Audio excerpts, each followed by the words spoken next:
पंजाबी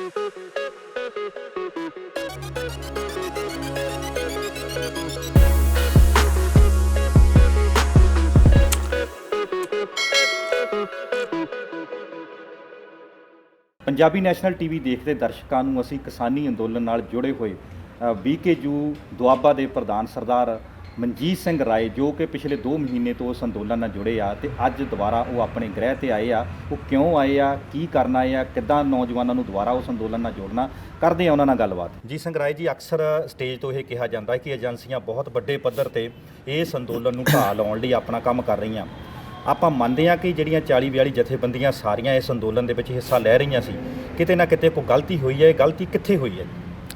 दरअसल गलती कोई नहीं है, सारियां जथेबंदियां बड़ियां संजीदा सन, पर सरकार ने एक शरारत वजों कुछ विच गलत अंसर बाड़े हुए सन जिन्हां नूं ये समझदे सां भी ये भी साडे नाल अंदोलन ही लड़ रहे ने, ये भी पंजाब दे हितैषी ने, किसानी दे हितैषी ने। पर कारण ये होया कि कुछ लोगों ने ये कह दिओ अक्रोश च आके जां ये कह दिओ भड़काहट च आके उन्होंने अपनी मनमर्जी की। नौजवान हमेशा ही ये गल सोचता हुंदा कि आपां रिजल्ट तुरंत लेना, पर अंदोलन जिहड़ा हुंदा इहदा रिजल्ट किते ना किते देरी नाल आउंदा, शांतमई करने दे नाल आउंदा। जदों आपां इहनूं भड़काहट च लिआवांगे, तत्ते होवांगे ते अंदोलन जिहड़ा वो किते ना किते कमज़ोर होएगा। पर वो नौजवान की हमेशा यही ख्वाहिश रहिंदी है कि आपां वध समा नहीं लाउणा, छेती एक्शन करो ते रिजल्ट लो। असी जिन्ने आगू सन इस गल की कोशिश ते लगे रहे, हुण तिकर आपां काफ़ी हद तक रिजल्ट के नज़दीक भी गए भी। रिजल्ट दे आपां कह सकते हैं कि सरकार जिहड़ी कहिंदी सी कि ये जिहड़े बिल बड़े चंगे ने, ये बिल किसान हितैषी ने, जां ये कह रही सी कि लोगों नूं भड़काया होया, इन्हां नूं पता नहीं है कि अंदोलन ये जिहड़े कानून ने ये बड़े चंगे ने, पर किसान नूं समझ नहीं आ रही। ये कह रहे सन इन्हां नूं भड़काया होया दूसरियां अपोजिशन पार्टियां ने। वो इदां दी जिहड़ी गल सरकार करदी सी, हुण तिकर वो कामयाब नहीं हो सकी उस गल दे विच, हर मुद्दे ते फेल हुंदी रही। पर सरकार एक गल च कामयाब हो गई कि इस अंदोलन नूं कमज़ोर किवें करना, और वो कमज़ोरी लियाउण वास्ते साडे नौजवानों नूं भड़काहट च लिआंदा। वो भड़काहट च आके नौजवानों ने फिर अपने आगूआं दी गल सुननों बंद कर दित्ती। वो कोई 2-3 आगू सन जिन्हां दी उन्हीं गल सुनी ते उन्हां दी गल सुन के वो अपनी मनमर्जी नाल एक बहाव दे रूप दे विच उन्होंने मतलब ये नहीं सोचिया कि आपां अंदोलन जिहड़ा आ इहनूं आपां अगे लैके जाना, इहदे विचों जित करनी है जां इहदी प्राप्ति करनी है। उन्होंने ये लग्या कि आपां जिहड़ी हुण कॉल दे दित्ती है ते कोई रिजल्ट लैके मुड़ांगे, आपां कुछ ना कुछ जिवें दिल्ली ढाउणी हुंदी है इस तरीके दे नाल सोच के वो अगे वध गए। पर जिहड़े विच आगू अगे वधे वो असीं कहांगे नौजवानों का कसूर नहीं, क्योंकि जिहड़े आगू हुंदे ने वो सेध दिया करदे ने। पर जिहड़े आगू अगे वधे शुरू दे विच जिन्हां ने भड़काहट पैदा की, किते ना किते असीं समझदे हां भी इस अंदोलन नूं कमज़ोर करन दे विच वो मोढी रहे, वो दोषी ने इस अंदोलन च कमज़ोरी लिआउण लई। सो ये तां करके जथेबंदियां ते सवाल उठिया कि जथेबंदियां की इहनूं समझ नहीं सकियां जां जथेबंदियां इहनूं कंट्रोल नहीं कर सकियां। जथेबंदियां तो कंट्रोल करके बैठियां सन, 6 महीने तो बड़ा एक पत्ता भी नहीं किसी ने छेड़िया, और एक गल भी नौजवानों ने आप उधरे के नहीं की। ये जिहड़ा अंदोलन सी बड़ा तरीके नाल ठरमे नाल चल रहा सी और हौली हौली देश व्यापी बन रहा सी। पर इस गल दे विच किते ना किते थोड़ी खड़ोत आई जो 26 का वाक़या। राय साहब, जो रूट प्लान जिहड़ा तुसीं आप सरकार दे पुलिस दे नाल, दिल्ली पुलिस दे नाल 5 मीटिंगां तो बाद तय कीता, तय होने तो बाद 25 तरीक नूं रूट मैप जिहड़ा फ्लैश हुंदा आ, उसे वेले सरवण सिंह पंधेर ते सतनाम सिंह पन्नू इन्हां ने उस रूट नूं नकार दित्ता। 10 वजे के करीब 25 तरीक नूं दिल्ली पुलिस दे उस जिहड़ा कैंप लगा उहदे विच उन्हां दी फिर मीटिंग हुंदी आ। असीं उस मीटिंग नूं कवर भी कीता। शाम 5 वजे का फिर टाइम सैट कर दित्ता गया, फैसला कोई तय नहीं होया। उस तो बाद जब आप तुहानूं सारी जथेबंदियां नूं पता लग गया सी भी ये बंदे साडे रूट मुताबक नहीं चल रहे, कि तुसीं उन्हां नाल कोई राबता नहीं कीता जां गलबात करन तो बाद कोई रिजल्ट नहीं निकलिया, ਜਾਂ ਰਿਜ਼ਲਟ ਨਹੀਂ ਨਿਕਲਿਆ ਤਾਂ ਤੁਸੀਂ ਫਿਰ ਉਸ ਗੱਲ ਦੀ ਜਥੇਬੰਦੀਆਂ ਜਿਹੜੀਆਂ ਸਰਕਾਰ ਨਾਲ ਤੈਅ ਕਰ ਚੁੱਕੀਆਂ ਰੂਟ, ਤੁਸੀਂ ਫਿਰ ਆਪਣਾ ਕੀ ਰਣਨੀਤੀ ਤੈਅ ਕੀਤੀ? ਦਰਅਸਲ ਉਹਨਾਂ ਦੇ ਨਾਲ ਅਸੀਂ ਜਦੋਂ ਸਾਨੂੰ ਪਤਾ ਲੱਗਿਆ ਕਿ ਸਰਵਣ ਸਿੰਘ ਪੰਧੇਰ ਔਰ ਸਤਨਾਮ ਸਿੰਘ ਪੰਨੂ ਉਹਨਾਂ ਨੇ ਇਹ ਗੱਲ ਆਖ ਦਿੱਤੀ ਹੈ ਕਿ ਆਪਾਂ ਨੂੰ ਇਹ ਰੂਟ ਕਬੂਲ ਨਹੀਂ ਹੈਗਾ, ਅਸੀਂ ਇੱਕ ਆਪਣੀ ਟੀਮ ਬਣਾ ਕੇ ਭੇਜੀ ਉਹਨਾਂ ਨਾਲ 3 ਮੈਂਬਰੀ। ਉਹਨੇ ਜਾ ਕੇ ਗੱਲ ਕੀਤੀ ਕਿ ਭਾਈ ਤੁਸੀਂ ਇੰਜ ਨਾ ਕਰੋ, ਇਹ ਅੰਦੋਲਨ ਬੜਾ ਸ਼ਾਂਤਮਈ ਚੱਲ ਰਿਹਾ। ਜਦੋਂ ਬੱਚੇ ਅੰਦਰ ਚਲੇ ਗਏ, ਉਹ ਰੂਟ ਕਿੰਨਾ ਸੀ ਜੀ, ਮੈਂ ਪਹਿਲਾਂ ਥੋੜੀ ਜਿਹੀ ਗੱਲ ਇਹ ਵਿੱਚ ਐਡ ਕਰਦੇ ਹਾਂ ਕਿ ਜਿਹੜਾ ਰਿੰਗ ਰੋਡ, ਇਹ ਬੇਸ਼ੱਕ ਅਸੀਂ ਮੰਗਿਆ ਸੀ ਸਾਰਿਆਂ ਨੇ, ਪਰ ਅਸੀਂ ਕਿਉਂ ਵਿਚਾਰ ਕੇ ਫੈਸਲਾ ਲੈ ਲਿਆ ਸੀ ਵੀ ਸਰਕਾਰ ਜਿਹੜਾ ਰੂਟ ਦੇ ਰਹੀ ਉਹ ਚੰਗਾ ਇਹਦੇ ਨਾਲੋਂ, ਕਿਉਂਕਿ ਆਪਣੀਆਂ 5 ਤਰਫੋਂ ਸਾਡਾ ਜਿਹੜਾ ਅੰਦੋਲਨ ਬਾਰਡਰ ਜਿਹੜੇ ਘੇਰੇ ਹੋਏ ਆ, 5 ਬਾਰਡਰਾਂ ਤੋਂ ਸਾਡੇ ਕਿਸਾਨਾਂ ਨੇ, ਸਾਡੇ ਨੌਜਵਾਨਾਂ ਨੇ ਉਸ ਰੂਟ ਤੇ ਆਉਣਾ ਸੀ। ਔਰ ਉਹ ਰੂਟ ਜਿਹੜਾ ਸੀ ਸਾਰਾ ਰਿੰਗ ਰੋਡ ਦਾ, ਉਹ ਲਗਭਗ 70 ਕਿਲੋਮੀਟਰ ਦਾ ਸੀ ਟੋਟਲ ਸਾਰਾ। ਤੇ 70 ਕਿਲੋਮੀਟਰ ਨੂੰ ਜਦੋਂ ਡਿਵਾਈਡ ਕਰਦੇ ਸੀ ਤਾਂ ਉਹ ਲਗਭਗ ਇਹ ਕਹਿ ਸਕਦੇ ਵੀ 14 ਕਿਲੋਮੀਟਰ ਆਉਂਦਾ ਸੀ ਇੱਕ ਬਾਰਡਰ ਨੂੰ। ਤੇ ਹੁਣ ਇਹ ਵੇਖੋ ਵੀ ਸਿੰਘੂ ਬਾਰਡਰ ਤੇ ਹੀ ਲਗਭਗ 1.5 ਲੱਖ ਦੇ ਕਰੀਬ ਟਰੈਕਟਰ ਸੀ, ਤੇ ਉਹ 14 ਕਿਲੋਮੀਟਰ 'ਚ ਕਿਵੇਂ ਸਮਾ ਸਕਦਾ ਸੀ, ਜਾਂ ਉਹਨੂੰ ਆਪਾਂ ਮੋੜਨਾ ਕਿਵੇਂ ਸੀ ਜੇ ਉਹ 14 ਕਿਲੋਮੀਟਰ ਛੋਹ ਕੇ ਵੀ ਮੁੜਦੇ ਹੁੰਦੇ। ਇਸ ਕਾਰਨ ਉਹ ਸਮਝਿਆ ਗਿਆ ਕਿ ਆਪਾਂ ਆਪਸ ਵਿੱਚ ਹੀ ਫਸ ਕੇ ਉੱਥੇ ਰਹਿ ਜਾਾਂਗੇ, ਫਿਰ ਆਪਾਂ ਉਲਝ ਜਾਵਾਂਗੇ, ਫਿਰ ਸਾਰਿਆਂ ਦਾ ਅਰੇਂਜ ਕਿਵੇਂ ਹੋਊ, ਫਿਰ ਆਪਣੀ ਉਹ ਪਰੇਡ ਕਿਵੇਂ ਹੋਊ। ਉਹਨੂੰ ਸੋਚਦੇ ਹੋਏ ਜਿਹੜੇ ਅਸੀਂ ਆਗੂ ਭੇਜੇ ਸਨ, ਉਹਨਾਂ ਨੇ ਰੂਟ ਤੈਅ ਕਰਕੇ ਆਂਦਾ ਟੀਮ ਨੇ। ਉਹ ਜਦੋਂ ਇਹ ਰੂਟ ਤੈਅ ਕਰਕੇ ਆਂਦਾ, ਸਰਵਣ ਸਿੰਘ ਪੰਧੇਰ ਹੋਣਾ ਨੇ, ਪੰਨੂ ਹੋਣਾ ਨੇ ਉਹਨੂੰ ਨਕਾਰ ਦਿੱਤਾ। ਫਿਰ ਅਸੀਂ ਇੱਕ ਟੀਮ ਬਣਾ ਕੇ ਭੇਜੀ ਵੀ ਉਹਨਾਂ ਨੂੰ ਆਪਾਂ ਸਮਝਾਈਏ ਵੀ ਇਹ ਰੂਟ ਆਪਾਂ ਲਈ ਠੀਕ ਨਹੀਂ। ਆਪਾਂ ਨੂੰ ਜਿਹੜਾ ਰੂਟ ਮਿਲਿਆ, ਆਪਾਂ ਨੂੰ 100 ਕਿਲੋਮੀਟਰ ਦੇ ਕਰੀਬ ਪੰਜਾਂ ਨੂੰ ਹੀ ਮਿਲ ਗਿਆ, ਔਰ ਦਿੱਲੀ ਦੇ ਅੰਦਰ ਮਿਲਿਆ। ਉਹਦੇ ਵਿੱਚੋਂ ਲਗਭਗ 63 ਕਿਲੋਮੀਟਰ ਜਿਹੜਾ ਸਾਡਾ ਰੂਟ ਸੀ ਉਹ ਦਿੱਲੀ ਦੇ ਅੰਦਰ ਦਾ ਸੀ, ਔਰ ਉਹਦੇ ਵਿੱਚ ਲਗਭਗ ਇਹ ਕਹਿ ਸਕਦੇ 37 ਕਿਲੋਮੀਟਰ ਜਿਹੜਾ ਬਾਹਰਲਾ KPM ਬਾਈਪਾਸ ਸੀ ਉਹ ਸੀਗਾ। ਤਾਂ ਉਹ ਵੀ ਇੱਕ ਰਿੰਗ ਰੋਡ ਆ, ਪਰ ਉਹ ਜਿਹੜਾ ਆਪਾਂ ਕਹਿ ਸਕਦੇ ਹਾਂ ਵੀ 63 ਕਿਲੋਮੀਟਰ ਅੰਦਰ ਦਾ ਸੀ। ਉਹ 63 ਕਿਲੋ ਜਿਹੜਾ ਮੀਟਰ ਅੰਦਰ ਸੀ, ਉਹਦੇ ਵਿੱਚੋਂ ਲਗਭਗ 40 ਕਿਲੋਮੀਟਰ ਦੇ ਕਰੀਬ ਆਬਾਦੀ 'ਚ ਸੀਗਾ। ਅਸੀਂ ਇਹ ਸੋਚਿਆ ਕਿ ਆਪਾਂ 14 ਕਿਲੋਮੀਟਰ ਜਾਵਾਂਗੇ, ਉੱਥੇ ਆਬਾਦੀ ਥੋੜ੍ਹੀ ਆਣੀ ਹੈ, ਤੇ ਆਪਾਂ ਤਾਂ ਪਰੇਡ ਵਿਖਾਣੀ ਲੋਕਾਂ 'ਚ ਬੜਾ ਉਤਸ਼ਾਹ ਹੈ। ਜਿਹੜੇ ਲੋਕ ਦਿੱਲੀ ਦੇ ਰਹਿਣ ਵਾਲੇ ਨੇ ਉਹ ਪਰੇਡ ਦੇਖਣਾ ਚਾਹੁੰਦੇ ਨੇ, ਆਪਣੀ ਪਰੇਡ ਇਹ ਜਿਹੜੀ ਵਰਲਡ ਤੱਕ ਲੋਕਾਂ ਨੇ ਦੇਖਣੀ ਹੈ, ਤੇ ਇਹ ਉਤਸ਼ਾਹ ਵੀ ਲੋਕਾਂ ਦਾ ਦੇਖਣਾ। ਦਿੱਲੀ ਦੇ ਲੋਕ ਆ ਕੇ ਸਵਾਗਤ ਕਰਨਗੇ, ਔਰ ਹੋਇਆ ਵੀ ਇਸ ਤਰ੍ਹਾਂ ਸੀ ਕਿ ਉਸ 63 ਕਿਲੋਮੀਟਰ ਦੇ ਵਿੱਚ ਲੋਕਾਂ ਨੇ 18 ਜਗ੍ਹਾ ਲੰਗਰ ਲਾਏ ਹੋਏ ਸਨ। 18 ਲੰਗਰ ਸਨ, ਜਿਹਦੇ ਵਿੱਚ ਉਹਨਾਂ ਨੇ ਫੁੱਲਾਂ ਦੀ ਵਰਖਾ ਵਾਲੇ ਪੱਖੇ ਲਾਏ ਹੋਏ ਸਨ, ਉਹਨਾਂ ਨੇ ਪ੍ਰਸ਼ਾਦਿਆਂ ਦੇ ਲੰਗਰ ਲਾਏ ਸਨ। ਇੱਕ ਲਾਲਾ ਜੀ ਨੇ ਦਿੱਲੀ ਤੋਂ ਸੰਪਰਕ ਕੀਤਾ, ਉਹਨਾਂ ਨੇ 3 ਲੱਖ ਦੀ ਕੋਲਡ ਡਰਿੰਕ ਲਿਆ ਕੇ ਇਸ ਰੂਟ ਤੇ ਰੱਖੀ ਹੋਈ ਸੀ, ਜਿਹੜਾ ਆਪਣਾ ਸਿੰਘੂ ਬਾਰਡਰ ਤੇ ਜਾਣਾ ਸੀ, ਪਰੇਡ ਜਿਹੜੀ ਜਾਣੀ ਸੀ ਉਹਨਾਂ ਵਾਸਤੇ ਕੇਵਲ। ਤੇ ਕਹਿਣ ਦਾ ਬੜਾ ਉਤਸ਼ਾਹ ਸੀ ਲੋਕਾਂ 'ਚ, ਕਿਤੇ ਫਰੂਟ ਦੇ ਲੰਗਰ, ਕਿਤੇ ਕੁਛ ਲੰਗਰ। ਪਰ ਉਹ ਨੌਜਵਾਨ ਜਿਹੜੇ ਇਹ ਪੰਧੇਰ ਸਾਹਿਬ ਸਨ, ਉਹਨਾਂ ਨੂੰ ਜਦੋਂ ਇਹ ਗੱਲ ਦੱਸੀ, ਪਰ ਉਹਨਾਂ ਨੇ ਉਹਨੂੰ ਮੰਨਿਆ ਨਹੀਂ। ਉਹ ਕਹਿੰਦੇ ਸਾਨੂੰ ਇਹ ਨਹੀਂ, ਨਾਗਵਾਰਾ ਕਰ ਦਿੱਤਾ ਭਈ ਅਸੀਂ ਨਹੀਂ, ਸਾਨੂੰ ਨਹੀਂ ਜੀ ਇਹ ਮਨਜ਼ੂਰ, ਅਸੀਂ ਤਾਂ ਆਪਣੀ ਮਰਜ਼ੀ ਨਾਲ ਜਿਹੜਾ ਉਹ ਰਿੰਗ ਰੋਡ ਤੋੜ ਕੇ ਅੰਦਰ ਜਾਵਾਂਗੇ। ਫਿਰ ਅਸੀਂ ਆ ਗਏ, ਸੰਯੁਕਤ ਕਿਸਾਨ ਮੋਰਚੇ ਦੀ ਮੀਟਿੰਗ ਹੋਈ, ਉਹਦੇ ਵਿੱਚ ਵਿਚਾਰਿਆ ਗਿਆ। ਜਦੋਂ ਉਹਦੇ ਵਿੱਚ ਵਿਚਾਰਿਆ ਗਿਆ, ਵਿਚਾਰਨ ਤੋਂ ਬਾਅਦ ਉਹ ਸਾਰੀ ਗੱਲ ਨੂੰ ਅਸੀਂ ਫਿਰ ਸੋਚਿਆ ਵੀ ਹੁਣ ਕੀ ਕੀਤਾ ਜਾਵੇ। ਫਿਰ ਅਸੀਂ ਇੱਕ ਵਾਰ ਕੋਸ਼ਿਸ਼ ਫਿਰ ਕੀਤੀ, ਇੱਕ ਅਗਲੀ ਕੋਸ਼ਿਸ਼ ਕੀਤੀ ਕਿ ਸ਼ਾਮ ਨੂੰ ਫਿਰ ਇੱਕ ਟੀਮ ਬਣਾ ਕੇ ਭੇਜੀ, ਜਿਹਦੇ ਵਿੱਚ ਜੋਗਿੰਦਰ ਸਿੰਘ ਉਰਾਹਾਂ ਉਹਨਾਂ ਨੂੰ ਵੀ ਭੇਜਿਆ, ਕਿਉਂਕਿ ਉਹ ਸਹਿਮਤ ਹੋ ਗਏ ਸਨ, ਉਹਨਾਂ ਦੇ ਕਾਫੀ ਮਿੱਤਰ ਨੇ, ਔਰ ਵੱਡੀ ਜਥੇਬੰਦੀ ਆ, ਪ੍ਰਭਾਵ ਦੇ ਵਿੱਚ ਅਸੀਂ ਕਿਹਾ ਹੋਣਗੇ, ਔਰ ਉਹਨਾਂ ਨੂੰ ਵੀ ਉਹਨਾਂ ਦੀ ਵੀ ਗੱਲ ਮੰਨੀ ਨਹੀਂ। ਫਿਰ ਅਸੀਂ ਇਹ ਪਲਾਨ ਕੀਤਾ ਕਿ ਚਲੋ ਅਸੀਂ ਕੋਸ਼ਿਸ਼ ਕਰਾਂਗੇ ਕਿ ਨੌਜਵਾਨਾਂ ਨੂੰ ਅਸੀਂ ਮੋੜਾਂਗੇ ਤੇ ਅਸੀਂ ਆਪਣੇ ਵਲੰਟੀਅਰ ਲਾਵਾਂਗੇ ਅੱਗੇ। ਜਦੋਂ ਸਾਡਾ ਪਲਾਨ ਸੀ 10 ਵਜੇ ਪਰੇਡ ਦਾ, ਕਿ ਆਪਾਂ 10 ਵਜੇ ਚੱਲਣਾ ਤੇ 9 ਵਜੇ ਸਾਰੇ ਆਗੂ ਸਾਹਿਬਾਨ ਅੱਗੇ ਆ ਜਾਣਗੇ, ਤੇ ਆਪਾਂ ਉੱਥੋਂ ਆਗੂ ਅੱਗੇ ਲੱਗਣਗੇ ਤੇ ਉਹ ਪਰੇਡ ਸ਼ੁਰੂ ਹੋ ਜਾਏਗੀ। ਪਰ ਹੋਇਆ ਕਿ ਜਦੋਂ ਸਵੇਰ ਮੈਂ ਤੇ 5:30 ਵਜੇ, ਕਿਉਂਕਿ ਮੇਰੀ ਵਲੰਟੀਅਰ ਦੀ ਡਿਊਟੀ ਲੱਗੀ ਹੋਈ ਸੀ ਕਿ ਵਲੰਟੀਅਰਾਂ ਨੂੰ ਤੁਸੀਂ ਕੰਟਰੋਲ ਕਰਨਾ, ਤੇ ਮੇਰੀ ਡਿਊਟੀ ਸੀ, ਇਸ ਕਰਕੇ ਮੈਂ ਸਾਰੇ ਵਲੰਟੀਅਰਾਂ ਨੂੰ ਕਿਹਾ ਸੀ ਕਿ 5 ਵਜੇ ਤੁਸੀਂ ਸਟੇਜ ਦੇ ਨਜ਼ਦੀਕ ਆ ਜਾਣਾ।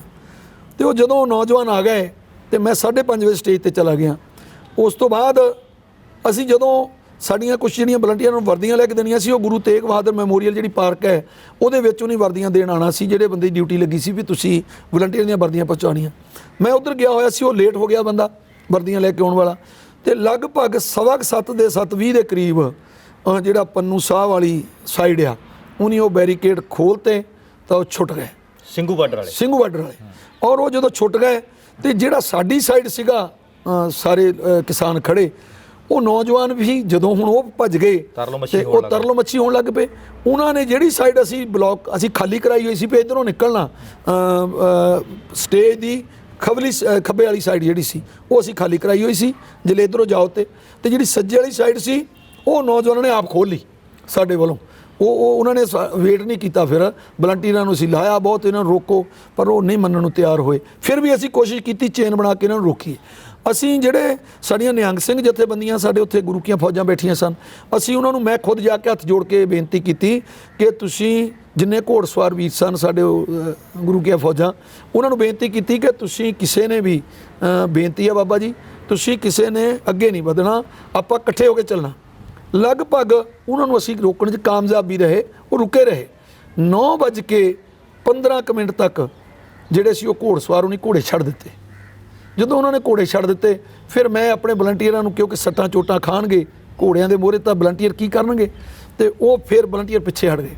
ਉਹਨਾਂ ਨੇ ਫਿਰ ਜਦੋਂ ਉਹ ਨਿਕਲੇ, ਫਿਰ ਨੌਜਵਾਨ ਵੀ ਪਿੱਛੇ ਨਿਕਲ ਆਏ। ਰਾਏ ਸਾਹਿਬ, ਗੱਲ ਨਿਕਲ ਕੇ ਇਹ ਆ ਰਹੀ ਆ ਵੀ ਉਹਨਾਂ ਦਾ ਖਾਸ ਕਰਕੇ ਆਪਾਂ ਦੇਖਦੇ ਆ ਵੀ ਇਹ ਐਪੀਸੋਡ ਵਰਤਿਆ ਕਿੱਦਾਂ ਆ। ਹੁਣ ਸਾਰਾ ਸਮਾਂ ਨਿਕਲ ਗਿਆ, ਵੱਖ-ਵੱਖ ਖਬਰਾਂ ਆ ਰਹੀਆਂ। ਇਹ ਉਹਨਾਂ ਦਾ ਇਹ ਕਹਿਣਾ ਵੀ ਨੌਜਵਾਨਾਂ ਦਾ ਪ੍ਰੈਸ਼ਰ ਬਹੁਤ ਸੀ, ਚਾਹੇ ਉਹ ਦੀਪ ਸਿੱਧੂ ਆ, ਚਾਹੇ ਲੱਖਾ ਸਿਧਾਣਾ ਆ, ਚਾਹੇ ਸਤਨਾਮ ਤੇ ਚਾਹੇ ਇਹ ਪੰਧੇਰ ਸਾਹਿਬ। ਇਹ ਲੱਗਦਾ ਤੁਹਾਨੂੰ ਕਿ ਨੌਜਵਾਨਾਂ ਦਾ ਪ੍ਰੈਸ਼ਰ ਸੀ ਜਾਂ ਕਿਸੇ ਹੋਰ ਤਾਕਤ ਦਾ ਪਿੱਛੋਂ ਪ੍ਰੈਸ਼ਰ? ਦੇਖੋ, ਅਸੀਂ ਇਹਦੇ ਬਾਰੇ ਮੈਂ ਨਹੀਂ ਕਹਿ ਸਕਦਾ ਵੀ ਕਿਸੇ ਦੀ ਤਾਕਤ ਸੀ ਮਗਰੋਂ, ਪਰ ਮੈਂ ਇਹ ਗੱਲ ਕਹਾਂਗਾ ਵੀ ਜਿਹੜਾ ਨੌਜਵਾਨਾਂ ਦਾ ਪ੍ਰੈਸ਼ਰ ਉਹ ਹਮੇਸ਼ਾ ਹੀ ਹੁੰਦਾ। ਜਿਹੜੀਆਂ ਜਥੇਬੰਦੀਆਂ ਸਿਆਣੀਆਂ ਹੁੰਦੀਆਂ ਨੇ, ਜਿਹੜੇ ਸਿਆਣੇ ਆਗੂ ਹੁੰਦੇ ਨੇ, ਉਹ ਪ੍ਰੈਸ਼ਰ ਨੂੰ ਝੇਲਦੇ ਨੇ ਤੇ ਪ੍ਰੈਸ਼ਰ ਨੂੰ ਕੰਟਰੋਲ ਕਰਦੇ ਨੇ। ਜੋਸ਼ ਤੇ ਹੋਸ਼, ਤਾਂ ਹੀ ਕਿਹਾ ਵੀ ਜੋਸ਼ ਤਾਂ ਚਾਹੀਦਾ ਪਰ ਹੋਸ਼ ਵੀ ਚਾਹੀਦਾ।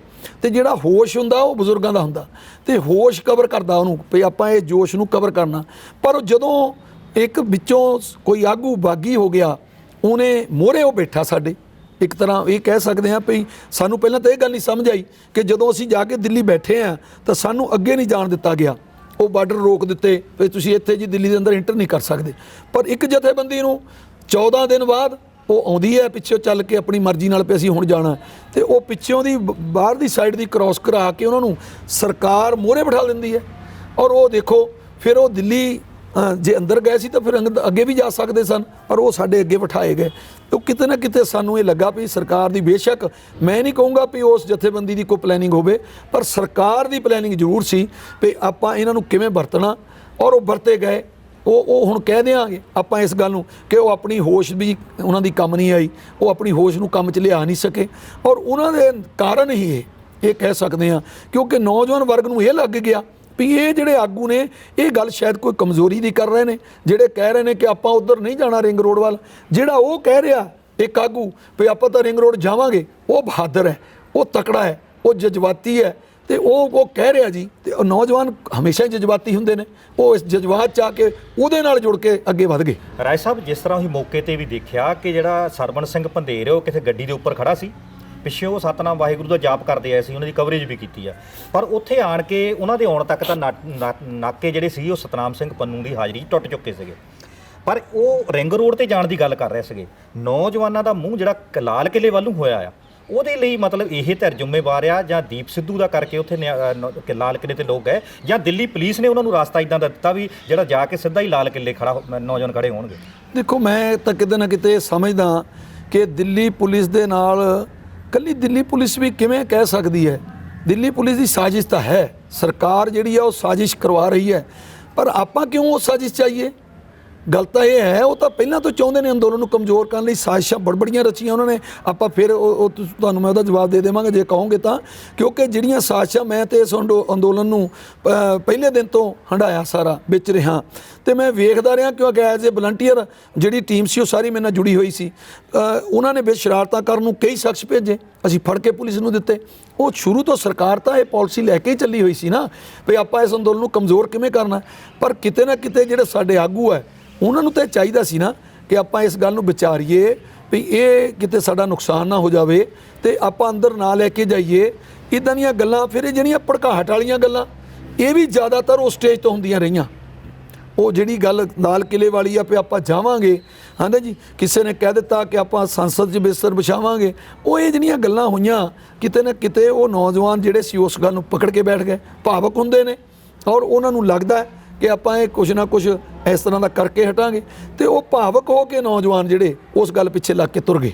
ਪੰਜਾਬੀ ਨੈਸ਼ਨਲ ਟੀਵੀ ਦੇਖਦੇ ਦਰਸ਼ਕਾਂ ਦੇ ਨਾਲ ਅਸੀਂ ਇਸ ਗੱਲ ਦੀ ਵੀ ਹੁਣ ਤੱਕ ਸਾਂਝ ਪਾਉਂਦੇ ਆ ਕਿ ਜਿਸ ਤਰ੍ਹਾਂ ਰਾਏ ਸਾਹਿਬ ਨਾਲ ਗੱਲ ਹੋਈ ਆ ਕਿ ਦਿੱਲੀ ਪੁਲਿਸ ਜਿਹੜੀ ਸੀ ਉਹ ਸੈਂਟਰ ਸਰਕਾਰ ਦੀ ਰਣਨੀਤੀ ਤਹਿਤ ਉਹਨਾਂ ਨੇ ਟਰੈਪ ਵਿਛਾਇਆ ਤੇ ਟਰੈਪ ਦੇ ਵਿੱਚ ਜਿਹੜੇ ਆ ਕਿਸਾਨ ਜਥੇਬੰਦੀਆਂ ਦੇ ਲੀਡਰ ਜਾਂ ਜਿਹੜੇ ਇਸ ਅੰਦੋਲਨ ਨੂੰ ਹੋਰ ਕਿਸੇ ਪਾਸੇ ਨੂੰ ਲਿਜਾਣਾ ਚਾਹੁੰਦੇ ਸੀ ਉਹ ਇਸ ਟਰੈਪ ਦੇ ਵਿੱਚ ਫਸ ਗਏ ਤੇ ਉਹਨਾਂ ਦੇ ਮਗਰ ਜਾ ਕੇ ਨੌਜਵਾਨਾਂ ਨੇ ਲਾਲ ਕਿਲੇ ਦੇ ਉੱਤੇ ਜਾ ਕੇ ਬੈਠਣ ਦਾ ਜਾਂ ਲਾਲ ਕਿਲੇ ਤੇ ਜਾ ਕੇ ਝੰਡਾ ਚੜਾਉਣ ਦਾ ਇਹ ਸਾਰਾ ਪ੍ਰੋਗਰਾਮ ਸੀਗਾ। ਉਹ ਤਦ ਉਹਨਾਂ ਦਾ ਨੇਪਰੇ ਚੜਿਆ। ਰੁਕਦੇ ਆ ਇੱਕ ਬ੍ਰੇਕ ਲਈ।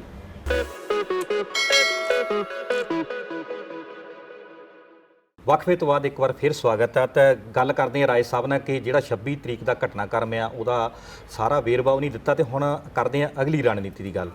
ਰਾਏ ਸਾਹਿਬ, ਜਿਸ ਤਰ੍ਹਾਂ 26 ਤਰੀਕ ਤੱਕ ਦੇ ਘਟਨਾਕ੍ਰਮ ਤੋਂ ਵਾਪਰਨ ਤੋਂ ਬਾਅਦ 26 ਸ਼ਾਮ ਤੱਕ ਜਾਂ 27 ਦੇ ਦੁਪਹਿਰ ਤੱਕ ਉੱਥੇ ਰਹਿਣ ਵਾਲੇ ਜਾਂ ਕਿਸਾਨਾਂ ਦੇ ਵਿੱਚ ਜਾਂ ਜਿਹੜੇ ਅੰਦੋਲਨ ਦੇ ਵਿੱਚ ਹਿੱਸਾ ਲੈਣ ਵਾਲੇ ਲੋਕ ਸੀ, ਕਾਫੀ ਨਿਰਾਸ਼ਾ ਸੀ ਵੀ ਇਹ ਜਿਹੜਾ ਸਾਡਾ ਪ੍ਰੋਗਰਾਮ ਲਿਖਿਆ ਨਹੀਂ ਸੀ, ਸਾਡੇ ਇਹ ਟਰੈਕ ਤੋਂ ਲੱਥ ਗਈ ਸਾਰੀ ਗੱਲ।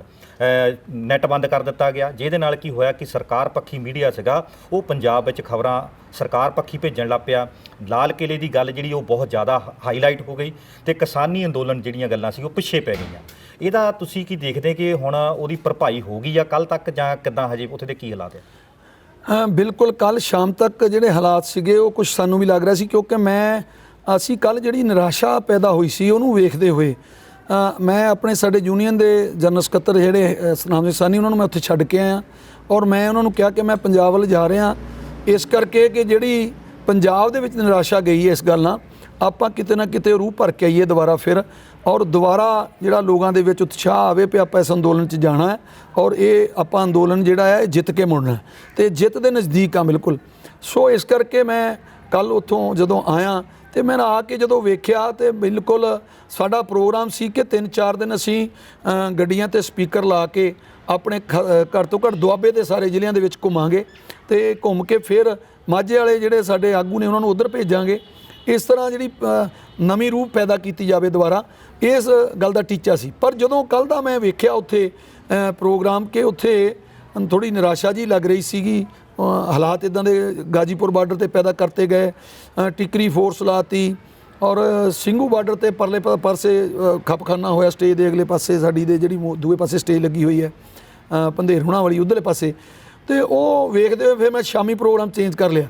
ਪਰ ਆਪਣੇ ਸਾਰੇ ਸਰਕਲ ਪ੍ਰਧਾਨਾਂ ਨੂੰ ਕਿਹਾ ਕਿ ਤੁਰੰਤ ਸਵੇਰੇ ਸਾਰੇ ਮੀਟਿੰਗਾਂ ਕਰੋ ਔਰ ਆਪਾਂ ਇੱਥੋਂ ਇੱਕ ਕਾਫਲਾ ਲੈ ਕੇ ਚੱਲੀਏ ਔਰ ਉਹ ਜਿਹੜਾ ਕਾਫਲਾ ਲੈ ਕੇ ਜਾਵਾਂਗੇ ਉਹ ਕਾਫਲਾ ਬਿਲਕੁਲ ਇਸ ਰੂਪ 'ਚ ਲੈ ਕੇ ਚੱਲੀਏ ਕਿ ਵੱਡੇ ਕਾਫਲੇ ਦੇ ਰੂਪ ਜਾਈਏ, ਜਿਹੜਾ ਸਲੋ ਹੌਲੀ ਆਪਾਂ ਲੰਘੀਏ ਤੇ ਲੋਕਾਂ ਨੂੰ ਪਤਾ ਲੱਗੇ, ਪੰਜਾਬ ਦੇ ਲੋਕਾਂ ਨੂੰ ਕਿ ਭਾਈ ਇਹ ਦੁਨੀਆ ਲੋਕ ਜਿਹੜੇ ਮੁੜ ਕੇ ਫਿਰ ਚੱਲ ਪਏ ਨੇ, ਕਿਸਾਨ ਦੁਬਾਰਾ ਸ਼ੁਰੂ ਹੋ ਗਏ ਨੇ।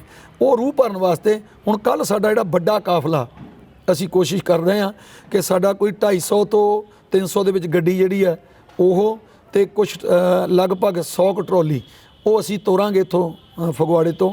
ਤੇ ਸਾਡੀ ਕੋਸ਼ਿਸ਼ ਹੈ ਉੱਦਾਂ ਕੋਸ਼ਿਸ਼ ਕਰ ਰਹੇ ਵੀ ਟਰਾਲੀਆਂ ਘਟਾਈਏ ਅੱਗੇ ਟਰੈਕਟਰਾਂ ਦੇ ਨਾਲ। ਅਸੀਂ ਜਿਹੜਾ ਪਿਛਲੇ 26 ਦੀ ਪਰੇਡ 'ਚ ਲਗਭਗ ਅਸੀਂ ਸਮਝਦੇ ਹਾਂ ਕਿ ਜੇਕਰ 1 ਲੱਖ ਟਰੈਕਟਰ ਪੰਜਾਬ ਤੋਂ ਗਿਆ ਤਾਂ ਅਸੀਂ ਬਹੁਤ ਵੱਡਾ ਕਹਿ ਦਿਓ ਫਾਈਨੈਂਸ਼ੀਅਲ ਤੌਰ ਤੇ ਸੱਟ ਵੱਜੀ ਪੰਜਾਬ ਨੂੰ।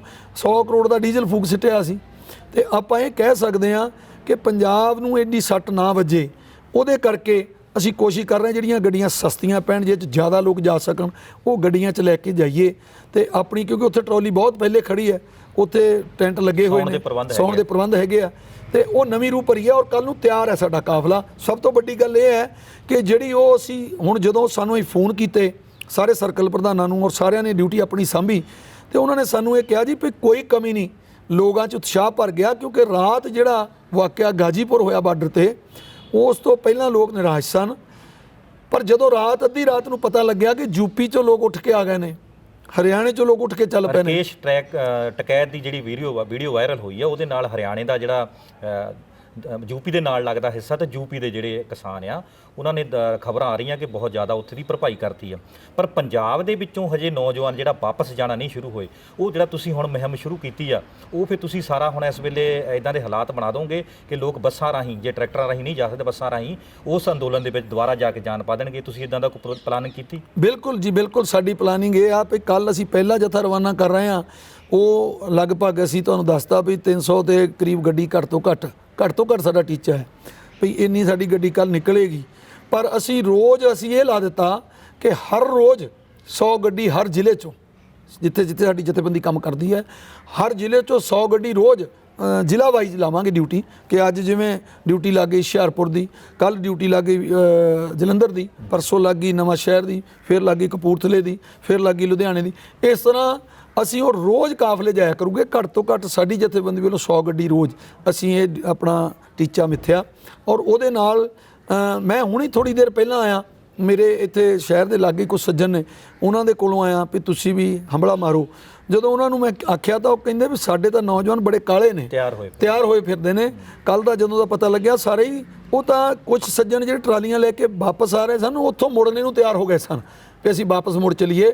ਤਾਂ ਪਰ ਉਹ ਨਾਲ ਦਿਆਂ ਸਾਰਿਆਂ ਆਗੂਆਂ ਨੇ ਕਿਹਾ ਵੀ ਆਪਾਂ ਸਰਕਲ ਵਾਈਜ਼ ਹੁਣ ਡਿਊਟੀਆਂ ਲਾਵਾਂਗੇ ਤਾਂ ਕਿ ਸਮੇਂ ਸਿਰ ਸਾਰੇ ਜਾ ਵੀ ਸਕਣ, ਆ ਵੀ ਸਕਣ। ਕਿਸਾਨੀ ਘੋਲ ਦੇ ਨਾਲ, ਅੰਦੋਲਨ ਦੇ ਨਾਲ ਜਿਹੜੇ ਲੋਕ ਆਪਣਾ ਹਿੱਤ ਰੱਖਦੇ ਆ ਜਾਂ ਬੁੱਧੀਜੀਵੀ ਆ, ਉਹਨਾਂ ਵਿੱਚ ਪਿਛਲੇ 2 ਦਿਨ ਤੋਂ ਇਹ ਵੀ ਚਰਚਾ ਚੱਲ ਰਹੀ ਆ ਵੀ ਜਿੰਨਾ ਪੈਸਾ ਅਸੀਂ ਲੰਗਰਾਂ ਤੇ ਬਹੁਤ ਵੱਡੇ ਵੱਡੇ ਦੇ ਖਰਚ ਰਹੇ ਆ, ਵੀ ਸਾਨੂੰ ਸਾਦੇ ਲੰਗਰ ਕਰਕੇ ਇਸ ਵੇਲੇ ਇੱਥੋਂ ਲਿਜਾਣ ਲਈ ਲੋਕਾਂ ਦੇ ਜਿਹੜਾ ਪ੍ਰਬੰਧ ਆ, ਬੱਸਾਂ ਦਾ, ਟਰੱਕਾਂ ਦਾ, ਕਾਰਾਂ ਦਾ, ਵੀ ਉਹਦੇ ਉੱਤੇ ਸਾਨੂੰ ਉਹ ਖਰਚਾ ਕਰਕੇ ਇਸ ਵੇਲੇ ਅੰਦੋਲਨ ਦੇ ਵਿੱਚ ਦੁਬਾਰਾ ਜਾਨ ਪਾਉਣੀ ਚਾਹੀਦੀ। ਇਹ ਵੀ ਇੱਕ ਉਹਨਾਂ ਦੇ ਮਨ ਦੇ ਬਲਬਲੇ ਆ ਕਿ ਘੋਲ ਦੇ ਵਿੱਚ ਜਿਹੜਾ ਇੱਕ ਖੜੋਤ ਆਈ ਆ, ਉਹਨੂੰ ਅਸੀਂ ਭਰਪਾਈ ਕਿੱਦਾਂ ਕਰਨੀ ਹੈ। ਦੂਸਰਾ ਵੀ ਜਿਸ ਤਰ੍ਹਾਂ ਨੌਜਵਾਨਾਂ ਦੇ ਆਈਕਨ ਇਸ ਵੇਲੇ ਪੰਜਾਬ ਦੇ ਸਿੰਗਰ ਆ, ਪਿਛਲੇ 6 ਮਹੀਨੇ ਤੋਂ ਚਾਹੇ ਰੇਲਵੇ ਟਰੈਕਾਂ ਤੇ ਸੀ, ਚਾਹੇ ਸੜਕਾਂ ਤੇ ਸੀ, ਚਾਹੇ ਇਸ ਵੇਲੇ ਤੁਹਾਡੇ ਇਕੱਲੇ ਦਿੱਲੀ ਦੀਆਂ ਬਰੂਹਾਂ ਤੇ ਬੈਠੇ ਅੰਦੋਲਨ, ਜਿੱਥੇ ਜਿੱਥੇ ਸਟੇਜਾਂ ਲੱਗੀਆਂ, ਕਲਾਕਾਰਾਂ ਨੇ ਵਿੱਚ ਬੜਾ ਵੱਡਾ ਹਿੱਸਾ ਪਾਇਆ।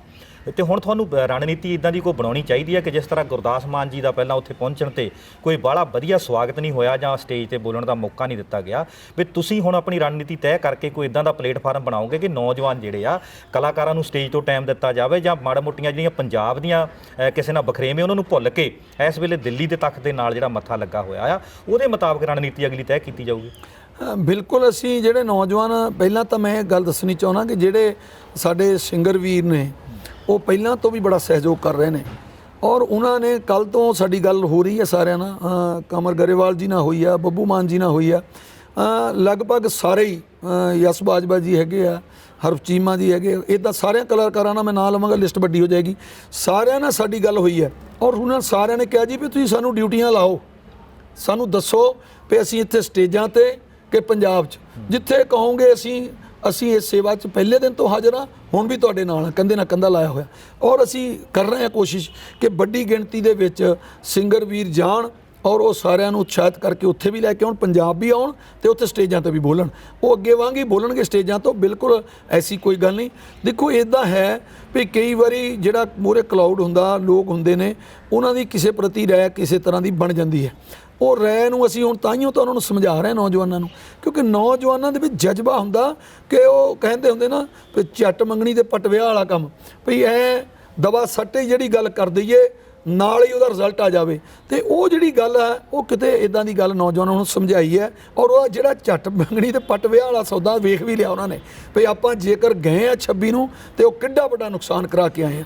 ਰਾਏ ਸਾਹਿਬ, ਪ੍ਰਬੰਧਾਂ ਦੀ ਗੱਲ ਜਿਹੜੀ ਆਪਣੀ ਚੱਲ ਰਹੀ, ਉਹਦੇ ਵਿੱਚ ਅਸੀਂ 26 ਤਰੀਕ ਸ਼ਾਮ ਨੂੰ ਤਕਰੀਬਨ 8-10 ਕਿਲੋਮੀਟਰ ਅਸੀਂ ਮੁਰਥਲ ਵਾਲੀ ਸਾਈਡ ਨੂੰ, ਜਦੋਂ ਨੈੱਟ ਬੰਦ ਹੋ ਗਿਆ, ਸਾਡੇ ਕੋਲ ਸਾਧਨ ਨਹੀਂ ਸੀ ਕੋਈ ਆਪਣੀ ਕਨੈਕਟੀਵਿਟੀ ਸਾਡੇ ਸਟੂਡੀਓ ਤੱਕ ਪਹੁੰਚਾਉਣ ਦਾ, ਅਸੀਂ 10 ਕਿਲੋਮੀਟਰ ਤੱਕ ਜਦੋਂ ਗੱਲਬਾਤ ਕਰਦੇ ਆਏ ਆ ਤੇ ਉੱਥੇ ਕੁਝ ਕਮੀਆਂ ਇਹ ਵੀ ਪਾਈਆਂ ਗਈਆਂ ਕਿ ਸਟੇਜ ਦੀ ਜਿਹੜੀ ਗੱਲ ਆ ਉਹ ਪਿੱਛੇ 10, 12, 15 ਕਿਲੋਮੀਟਰ ਤੱਕ ਪੂਰੀ ਨਹੀਂ ਪਹੁੰਚਦੀ। ਬਹੁਤ ਸਾਰੇ ਲੋਕ ਆ ਉਹ ਟਰਾਲੀਆਂ ਦੇ ਵਿੱਚ ਬੈਠੇ ਰਹਿੰਦੇ ਆ, ਉਹਨਾਂ ਤੋਂ ਪਹੁੰਚ ਨਹੀਂ ਹੁੰਦਾ ਸਟੇਜ ਤੇ।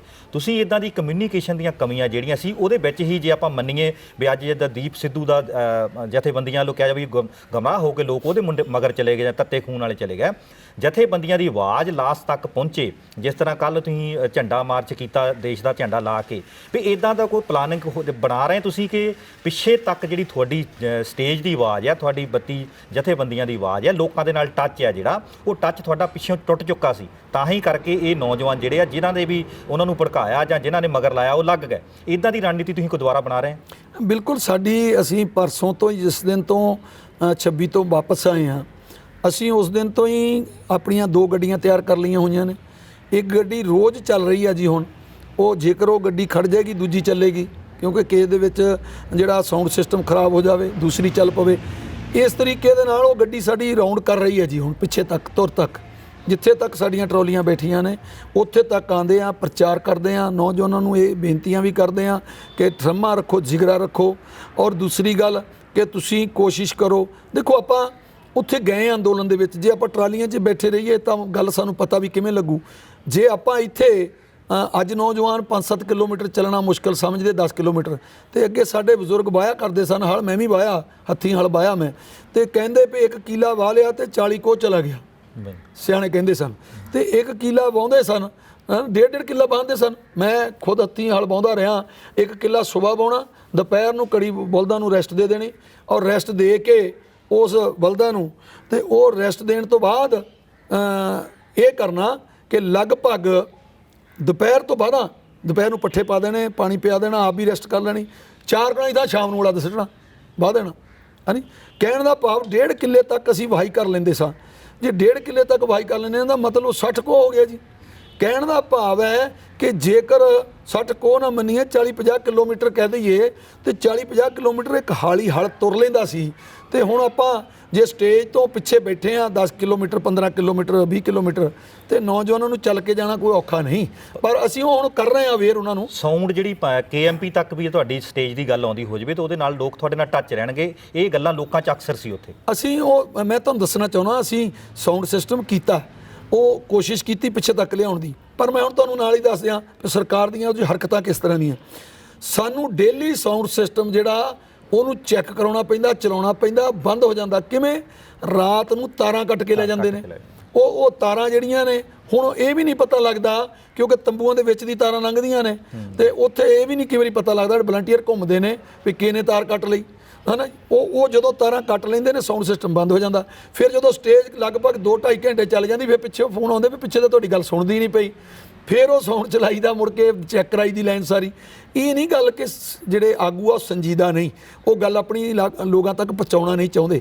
ਕੋਸ਼ਿਸ਼ ਪਹਿਲੇ ਦਿਨ ਤੋਂ ਰੱਖੀ ਹੈ ਕਿ ਹਰ ਟਰਾਲੀ ਤੱਕ ਗੱਲ ਪਹੁੰਚੇ। ਪਰ ਹੁਣ ਹਾਲਾਤ ਇਦਾਂ ਦੇ ਨੇ ਕਿ ਲੰਬਾਈ ਜ਼ਿਆਦਾ ਹੋਣ ਕਰਕੇ ਉਹ ਕਈ ਵਾਰੀ ਨਾਮੁਮਕਿਨ ਹੋ ਜਾਂਦਾ ਜੋ ਸੋਚਿਆ ਵੀ ਹੈ। ਪਰ ਅਸੀਂ ਹੁਣ ਇੱਕ ਇਹ ਟੀਚਾ ਬਣਾ ਲਿਆ ਕਿ ਗੱਡੀ ਦੇ ਨਾਲ ਪਿੱਛੇ ਤੱਕ ਰੋਜ਼ ਗੱਡੀ ਸੁਬਾਹ ਘੁੰਮਿਆ ਕਰੂਗੀ, ਰੋਡ ਸ਼ੋਅ ਹੋਇਆ ਕਰੇਗਾ। ਉਹਨਾਂ ਨੂੰ ਇਹ ਵੀ ਬੇਨਤੀਆਂ ਕਰਿਆ ਕਰਾਂਗੇ, ਜਾਣਕਾਰੀ ਵੀ ਦੇਵਾਂਗੇ ਸਾਰੇ ਪ੍ਰੋਗਰਾਮ ਲਈ, ਔਰ ਉਹਨਾਂ ਨੂੰ ਇਹ ਵੀ ਬੇਨਤੀ ਕਰਿਆ ਕਰਾਂਗੇ ਵੀ ਚੱਲ ਕੇ ਸਟੇਜ ਦੇ ਅੱਗੇ ਬੈਠੋ, ਸਟੇਜ ਦੇ ਅੱਗੇ ਸੁਣੋ। ਜੇ ਤੁਹਾਨੂੰ ਇੱਥੇ ਲਾਗੇ ਸਾਊਂਡ ਸਿਸਟਮ ਨਹੀਂ ਪਹੁੰਚਦਾ, ਸਟੇਜ ਤੇ ਜ਼ਰੂਰ ਚਲੇ ਜਾਓ। ਜੇ ਸਟੇਜ ਤੇ ਆਪਾਂ ਜਾਵਾਂਗੇ ਉੱਥੇ ਹਰ ਗੱਲ ਤੁਹਾਡੀ ਸਮਝ ਆਏਗੀ, ਤੇ ਫਿਰ ਤੁਹਾਨੂੰ ਆਹ ਗੱਲ ਕੋਈ ਬੰਦਾ ਗੁੰਮਰਾਹ ਨਹੀਂ ਕਰ ਸਕੇਗਾ। ਰਾਏ ਸਾਹਿਬ, ਤੁਹਾਡੇ ਪ੍ਰਬੰਧਕੀ ਤੌਰ ਤੇ ਜਿਹੜੀਆਂ ਚੇਂਜ ਆਈਆਂ ਆ, ਉਹਦੇ ਨਾਲ ਕਾਫੀ ਲੱਗਦਾ ਕਿ ਆਉਣ ਵਾਲੇ ਦਿਨਾਂ ਵਿੱਚ ਅੰਦੋਲਨ ਜਿਹੜਾ ਆ ਉਹ ਫਿਰ ਤੋਂ ਆਪਣੇ ਪੈਰੀਂ ਆ ਜਾਊਗਾ। ਪਰ ਆਪਾਂ ਫਿਰ ਦੁਬਾਰਾ ਉਸ ਗੱਲ ਤੇ ਆਉਂਦੇ ਆ ਕਿ ਜਿਸ ਤਰ੍ਹਾਂ ਪਹਿਲੇ ਦਿਨ ਰਾਜੇਵਾਲ ਸਾਹਿਬ ਦੀ ਸਪੀਚ ਸੀਗੀ, ਜਾਂ ਵੱਖ-ਵੱਖ ਜਿਹੜੇ ਪ੍ਰੋਫੈਸਰ ਦਰਸ਼ਨਪਾਲ ਦੀ, ਖਾਸ ਕਰਕੇ ਸੀਨੀਅਰ ਲੀਡਰ ਆ, ਤੁਸੀਂ ਇਸ ਗੱਲ ਨੂੰ ਕਿੰਨਾ ਕੁ ਮੰਨਦੇ ਆ ਕਿ ਇਹਨਾਂ ਵਿੱਚ ਸਰਵਣ ਸਿੰਘ ਮਧੇਰ, ਪੰਨੂ ਸਾਹਿਬ, ਲੱਖਾ ਸਿਧਾਣਾ ਤੇ ਦੀਪ ਸਿੱਧੂ ਇਹ ਕਿੰਨੇ ਕੁ ਜ਼ਿੰਮੇਵਾਰ ਆ? ਦੇਖੋ, ਜ਼ਿੰਮੇਵਾਰੀ ਵਾਲੀ ਗੱਲ ਜਿਹੜੀ ਆ ਉਹ ਮੈਂ ਤਾਂ ਕਹਾਂ ਉਹ ਖੁਦ ਹੀ ਮੰਨ ਲੈਣ, ਸਾਨੂੰ ਕਹਿਣਾ ਨਹੀਂ ਚਾਹੀਦਾ। ਕਿਉਂਕਿ ਮੈਂ ਇਹ ਨਹੀਂ ਕਹਾਂਗਾ ਭਈ ਉਹ ਜੇ ਆਪਾਂ ਕਹੀਏ ਵੀ ਜੀ ਉਹ ਕਿਸੇ ਦੇ ਮਗਰ ਲੱਗ ਗਏ, ਪਰ ਇਹ ਜ਼ਰੂਰ ਕਹਾਂਗਾ ਮੈਂ ਇੱਥੇ ਵੀ ਭਾਈ ਉਹਨਾਂ ਨੇ ਸਮਝਦਾਰੀ ਨਹੀਂ ਵਿਖਾਈ। ਜਿਹੜੇ ਸੂਝਵਾਨ ਹੋਣਾ ਚਾਹੀਦਾ ਆਗੂਆਂ ਨੂੰ, ਆਗੂ ਤਾਂ ਉਹ ਬਣ ਗਏ ਨੌਜਵਾਨਾਂ ਦੇ, ਵੀ ਅਸੀਂ ਆਗੂ ਹਾਂ ਜੀ। ਇਹ ਗੱਲ ਸਾਨੂੰ ਕਹਿਣ ਨੂੰ ਮਿਲਦੀ ਰਹੀ ਹਮੇਸ਼ਾ ਕਿ ਜੀ ਉਹਨਾਂ ਨਾਲ ਨੌਜਵਾਨ ਬੜੇ ਨੇ। ਬਾਹਰੋਂ NRI ਵੀਰ ਫੋਨ ਕਰਦੇ ਨੇ ਵੀ ਉਹਨਾਂ ਨਾਲ ਨੌਜਵਾਨ ਬੜੇ ਨੇ। ਵੀ ਜੇ ਉਹ ਨੌਜਵਾਨ ਬੜੇ ਨੇ ਉਹਨਾਂ ਦੇ ਨਾਲ, ਤੇ ਫਿਰ ਉਹ ਨੌਜਵਾਨਾਂ ਨੂੰ ਸਾਂਭਣਾ ਕਿਹਨੇ ਮੱਤ ਦੇਣੀ ਆ? ਉਹ ਫਿਰ ਜੇ ਨੌਜਵਾਨਾਂ ਦੇ ਆਗੂ ਹੀ ਬੇਮੱਤ ਹੋ ਗਏ, ਉਹ ਨੌਜਵਾਨਾਂ ਦੇ ਆਗੂ ਹੀ ਅਕਰੋਸ਼ 'ਚ ਆ ਗਏ, ਨੌਜਵਾਨਾਂ ਦੇ ਆਗੂ ਹੀ ਗੁੰਮਰਾਹ ਹੋ ਗਏ, ਸਰਕਾਰ ਦੀਆਂ ਗੱਲਾਂ 'ਚ ਆ ਗਏ, ਤੇ ਫਿਰ ਕਿਤੇ ਨਾ ਕਿਤੇ ਨੁਕਸਾਨ ਅੰਦੋਲਨ ਦਾ ਤਾਈਓ ਹੋਇਆ ਨਾ। ਜੇ ਉਹ ਅੱਜ ਸਮਝਦਾਰੀ ਕਰਦੇ, ਇਹਨਾਂ ਗੱਲਾਂ 'ਚ ਨਾ ਜਾਂਦੇ, ਆਪਣੇ ਬਜ਼ੁਰਗ ਆਗੂਆਂ ਦਾ ਆਖਾ ਮੰਨ ਲੈਂਦੇ। ਕਈ ਮੀਟਿੰਗਾਂ ਹੋਈਆਂ ਉਹਨਾਂ ਦੇ ਨਾਲ, ਪੰਧੇਰ ਸਾਹਿਬ ਨਾਲ ਬੈਠ ਕੇ ਉਹਨਾਂ ਨਾਲ ਗੱਲਾਂ ਬਾਤਾਂ ਹੋਈਆਂ। ਮੇਰੇ ਖਿਆਲ ਲੱਖੇ ਸੁਧਾਣੇ ਨਾਲ ਵੀ ਮੀਟਿੰਗਾਂ 2-3 ਹੋਈਆਂ ਵੀ ਆਪਾਂ ਇਹਨੂੰ ਅੰਦੋਲਨ ਨੂੰ ਸ਼ਾਂਤ ਰੱਖਣਾ। ਮੰਨ ਕੇ ਵੀ ਗਿਆ ਉਹ ਕਿ ਆਪਾਂ ਅੰਦੋਲਨ ਨੂੰ ਸ਼ਾਂਤ ਰੱਖਾਂਗੇ, ਤੁਹਾਡੇ ਨਾਲ ਹੋਵਾਂਗੇ।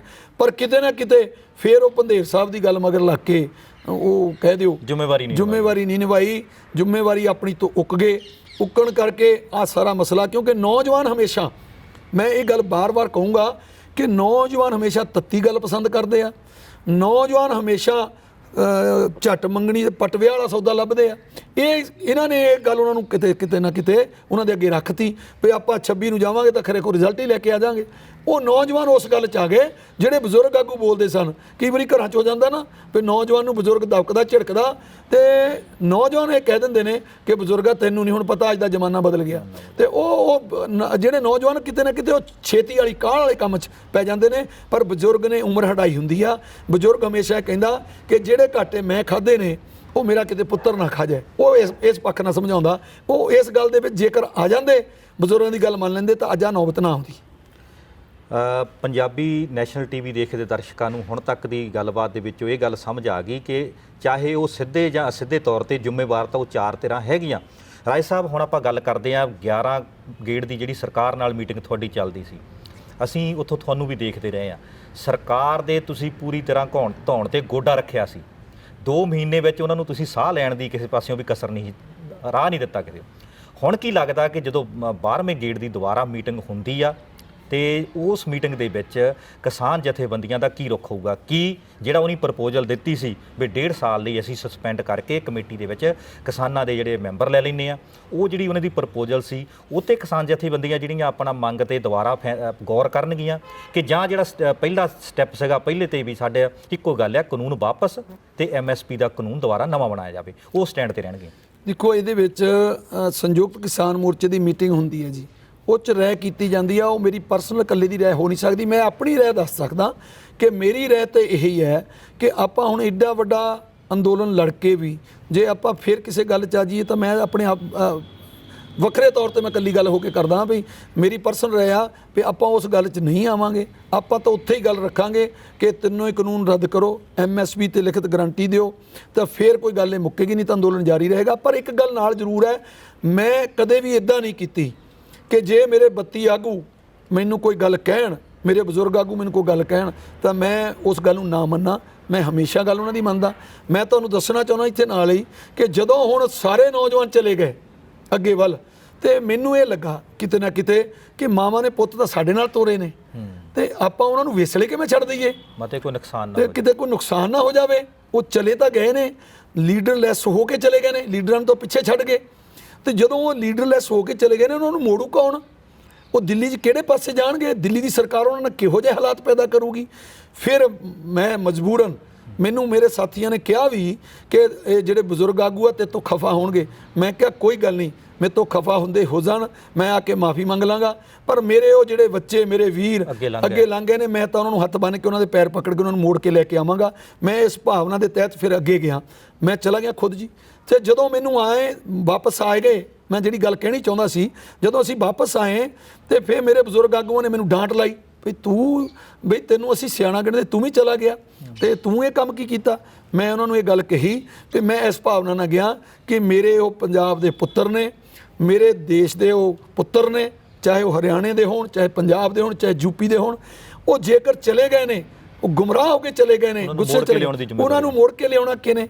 ਜੇ ਸਾਡਾ ਕੋਈ ਧੀ ਪੁੱਤਰ ਗਲਤੀ ਕਰ ਜਾਏ, ਥਾਣੇ 'ਚ ਚਲਿਆ ਜਾਵੇ, ਥਾਣਿਆਂ ਨੂੰ ਚੱਕ ਕੇ ਅੰਦਰ ਦੇ ਦੇਣ, ਤੇ ਛਡਾਉਣ ਵੀ ਮਾਪੇ ਹੀ ਜਾਂਦੇ ਨੇ ਨਾ।